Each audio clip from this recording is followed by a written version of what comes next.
What's up, guys? Welcome back to another Destiny 2 Season of Dawn video. In today's video, we'll be going over a new exotic for the Hunter class that came in Season of Dawn called the Bombardiers. Now, how to obtain this exotic, it is a random drop from what I understand. I'm not sure if Xur has sold it yet or anything like that, but it's a random drop from the world, so good luck. Going over its main perk, Parting Gift. Dodging leaves behind an explosive that detonates after a short delay, damaging enemies around it. So after you dodge, this little bomb flies in the air, wait a few seconds, boom, it explodes. Covering PVE, now I actually dropped a PVE specific build for the Bombardiers, or I'm going to be dropping it, and it deals with the Arc Strider, and basically you utilize Way the Warrior with combination blow, get a melee, get your dodge back, dodge an enemy, get your melee back, combination blow times 3, do a lot of damage, and it's basically like really good at crowd control. Basically what I said in the video is that, you know, with the Way the Warrior skill tree on the Arc Strider, there's a lot of different builds. People, I know in year one, it was all about raid influx, because guess what? You can put out a very high amount of DPS just because of the super, right?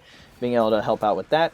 And then when Joker's Wild came around, people started using Liar's Handshake with 1-2 punch, which is extremely effective for a crazy good melee build, right? This is almost the same thing, except this is more focused on the crowd control aspect without using the super, and being able to put out really good DPS as well. So it does kind of help when you dodge, and if there's a lot of enemies around, the Bombardier goes off, boom, you kills a bunch of the small enemies and weakens majors, which means you can take those majors out a little easier, right? I would say the only issue is this versus something like Liar's Handshake, is that Liar's Handshake can take down many bosses or bosses fairly quickly with a shotgun that comes with 1-2 punch. Not saying that this can't do that very easily, I'm just saying Liar's Handshake is more effective when it comes to melee DPS. So again, this is more just about crowd control versus DPS, right? I found it very entertaining. Obviously, I don't think it's like the #1 top tier, like S tier build, but it's not bad. Going over PvP, this is a tough one for me, because I guess when it comes to the PvE side, there is some entertainment value, but when you use this thing against Guardians in PvP, it really does depend on the range, how close or how far they are, right?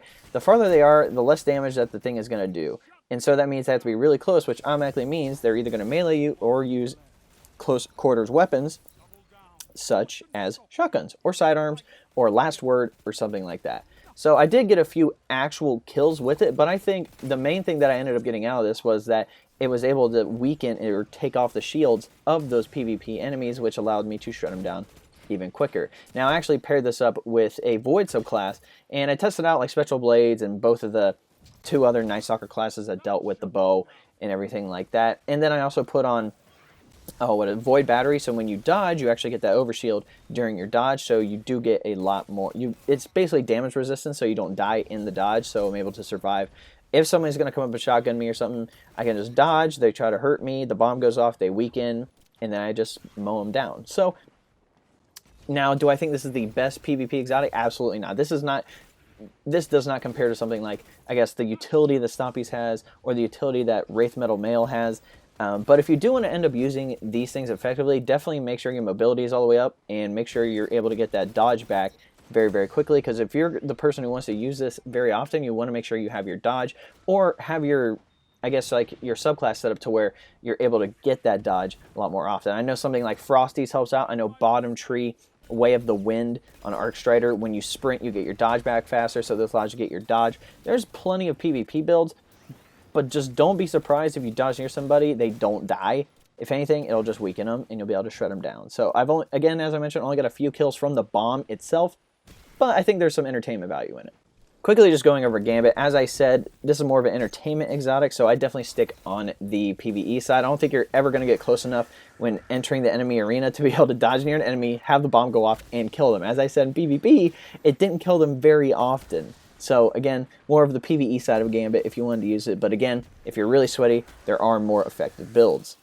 Now, since this is a dodging exotic, maybe think about using the perk like Dynamo, right? When you dodge an enemy, you get super energy out of that. So maybe that could be helpful. I know for my PvE build, it deals with the Arc Strider and getting melees, so maybe you want to use something like Hands-On, having an Arc Hunter Cloak to help you out, you know, get more energy, super energy when getting a melee kill.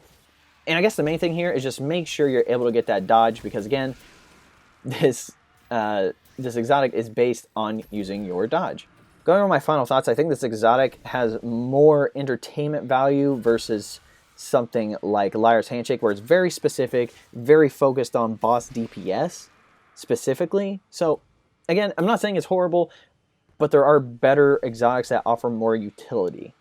Alright guys, looks like we're at the end of the video. Just want to cover 3 things with you. Number 1, about support. If you're looking for the #1 best way to support me, there's a link below that'll take you to a 4-minute video that I made a while ago. If you want to go watch that, that'd be awesome. If not, it's definitely not going to hurt my feelings. You can also subscribe to the channel, like this video, share this video, follow me on social media with the links below, and all that great jazz. Number 2, regarding social media, I have a Facebook page, Twitter, Instagram, Discord, and a few others. If you would like to keep up to date on Destiny 2 related content, be sure to use those links below to find me on those platforms. And number 3, going over the clan, if you're looking to join my clan, we have some spots open on all platforms. We're looking for active players and community members in the Destiny community.